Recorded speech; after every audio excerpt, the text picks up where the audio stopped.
If you saw the title of this video, you're probably worried like, oh my God, we have to talk. Yes, we do, but there's nothing to worry about. If you're concerned about the HBAR price and you're like, what's going on? Why is it dumping? I wanted to bring some clarity to you guys because I do see some different opinions. Some people changing convictions, some saying they're still holding and bullish, and some saying it's a bad investment, get out. Listen, whatever you feel is right for you, if you change your conviction on any investment, by all means pivot and do what you feel is best. Just keep in mind though, if you're constantly flip-flopping and you change your conviction on every crypto you're holding week by week based on what you see in an article or what someone else says, you're doing yourself a disservice. You're going to be taking a lot of L's. And yeah, you probably buy better cryptos, which, the goal is to find the fastest moving cars. But don't forget, all those hits don't just disappear when you move into a new crypto. They go into that crypto as well, and they're usually much higher averages, and you have to hold that crypto longer than if you held with this other asset. But by all means, if you guys change your conviction on any crypto, it is totally fine to swap into what you feel is better. So just because I'm bullish on a crypto doesn't mean you have to be bullish. Just keep that in mind. But that being said, HBAR, the price is dumping because they're adding to the circulating supply. They now have a 65% in circulation, 65% of their 50 billion. This is not the team just dumping and selling. This is a pre-allocated schedule they had. They had a release schedule. They've been doing it during the bear market last year. They've been doing it during the accumulation cycle, and they will do it during the bull cycle until they get 100% in circulation. So if you're concerned about the HBAR price dumping, it's because the market is still unstable. Bitcoin is still at 30K. Bitcoin is still down 2.5x roughly from all-time high. If Bitcoin is down, what do you think is going to happen to the altcoins? They're not going to just rocket ship unless they're a micro cap that has low liquidity and you got a great catalyst for it. It can just send it soaring.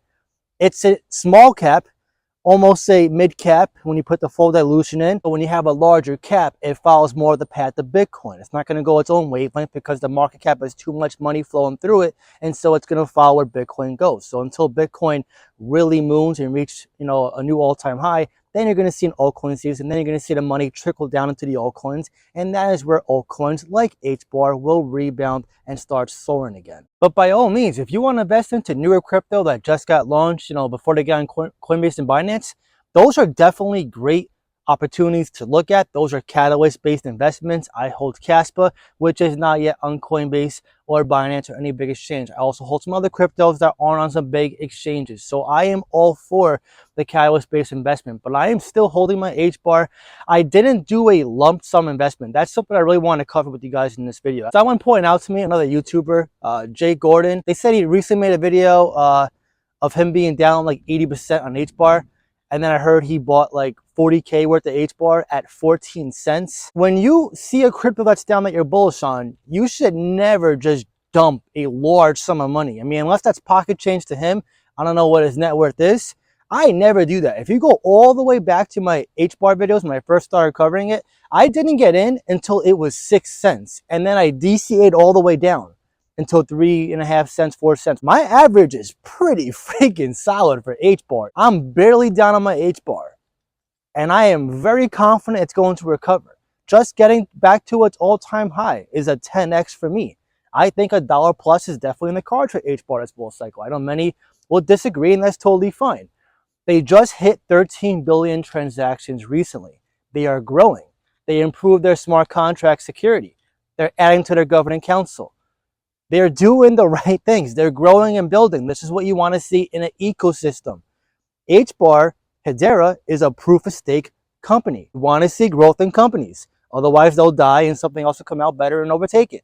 So Hedera HBAR is doing all the right things to put itself in a position to grow. But a lot of people, unfortunately, are making the mistake to see the dilution in price from the circulating supply increasing and using that as the valuation for HBAR's worth. And that couldn't be far from the truth. But that being said, if you're doing what Jake did and you're dumping a large amount of money at a certain price point, you're doing yourself a disservice. I don't do that for any investment. I don't even do it for Bitcoin. When you lump sum, you're taking the gamble that that's the true bottom for that crypto.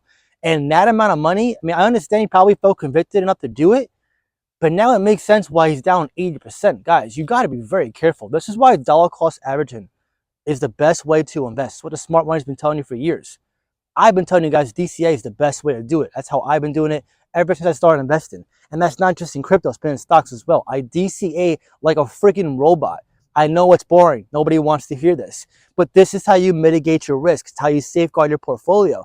Because if your assets don't appreciate the way you want them to, or they have a bad catalyst that sends them down, you're not down as far. You can either make decisions and DCA further down, or you can move it into a faster moving car, which some of my Discord members have done. By the way, if you're interested, the link to my Patreon and Discord will be in the pinned comments down below. Over there, you can see my crypto buy alerts, sell alerts, see what we're talking about in the news, join a like-minded community, a support group. If you're interested, the link will be there. But that being said, you got to be smart with investing. I know nobody has a crystal ball. Nobody knows which ones are going to be winners. We can't evaluate the past to see what's going to happen in the future, but you can't just lump sum a large amount of money that you really can't afford to lose. That small little clip, I didn't see the whole video, but that seemed to me that he's very concerned about being down 80% with HBAR. I think he's still bullish on it though. I think he's still bullish on it. Otherwise, he would have just sold into the hit. But you got to be very careful, guys. It doesn't matter if you're a whale. It doesn't matter if this is money you can lose. You never want to just dump all your money into one crypto without thinking. You got to be very careful with your investments. I always DCA. And this is the thing with the lump sum investing, because now in Jake Gordon's case, because he went so heavy, he only has two decisions. He can sell and take a big L, which if that's, a large life-changing amount of money for him, he has to really evaluate what he's going to do going forward. Or he has to do what seems like the likely case. He has to hold on for dear life and hope that eventually it gets to his average and gets him some profits. Versus my case, because I DCA'd, I just kept bringing my average down. If my conviction were to ever change for HBAR, I'll take a minimal hit. I can swap it at any time. Or if I do decide to sell it, the hit will be minimal to me because I have a much lower average from DCAing lower and lower and lower as I saw the dips come and go.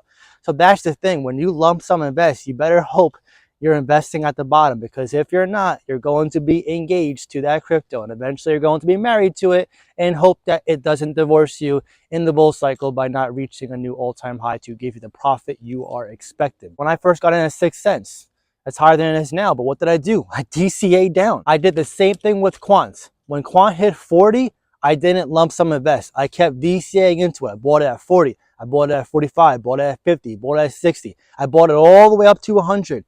I think the top I bought quant was 120. And then I just let it rock. And I accumulated a large amount of quant and I got it at a good average because I kept buying it when it got lower and lower and lower. See, the thing with me, guys, in my mindset, I'm a very patient investor. I take my time to research different cryptos. I don't just say, okay, someone told me it's good, let me jump in with 100K. I research, I spend a ton of time researching the crypto, the tokenomics, the team, their resumes, their past, what's been going on, if they've been around for more than a year or two, the last bull cycle, what's their ecosystem like, what are their partnerships like, what makes them different, what's their level of competition, what exchanges is it on, where can I see it going, what niche in the market is it in a hot trendy narrative, is it in a dud of a niche? So there's a lot of things that I look for. And that's just before I get into a project or avoid a project. But the same goes for the price. I don't just FOMO in because it's shooting up like 20% in a day. I will just keep cashing up, and I will wait until I'm blue in the face, until I see a discount that I want and I get in. But I also am realistic with the discounts. I don't just say, for example, like Casper, right? Everyone's saying, I'll wait till it gets to a penny. And right now it's on the cusp of being over 2.5 cents.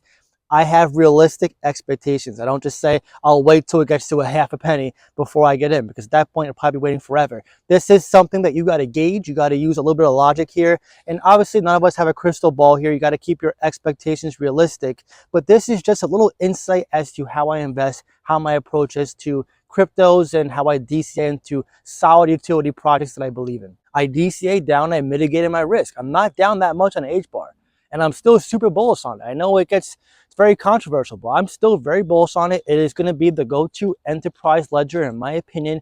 Its fixed fee structure is going to separate it from all the other competition for enterprise use, not for retail, for enterprise use. That's a big reason why Dell joined their governing council. They use a different consensus, the DAG, and they got a fixed fee structure of 1/10 of a penny. And so it's no wonder they crossed over 13 billion transactions recently. The enterprises know this, It's going to get more exposure at some point. And even though right now we're seeing a lot of controversy, which if blockchain's better, Hashgraph's better, which one's going to exist, I think Hashgraph and the DAG technology for Hedera is going to show us this bull cycle what it can do. And I think a lot of people are going to be shaken out because they're going to see the current price of it, not realize this is a normal part of a dilution in price when the total supply gets added to circulation, and they're going to get out and they're going to FOMO back in at the end of the bull cycle when HBAR reaches a new all-time high. But this is just my opinion. How do you feel about Hedera HBAR right now? And where do you see its price by the end of the bull cycle? Let me know down below in the comments. If you enjoyed this video, please leave a like. Really helps so much. That being said, I hope you have a great day, and I'll see you in the next video.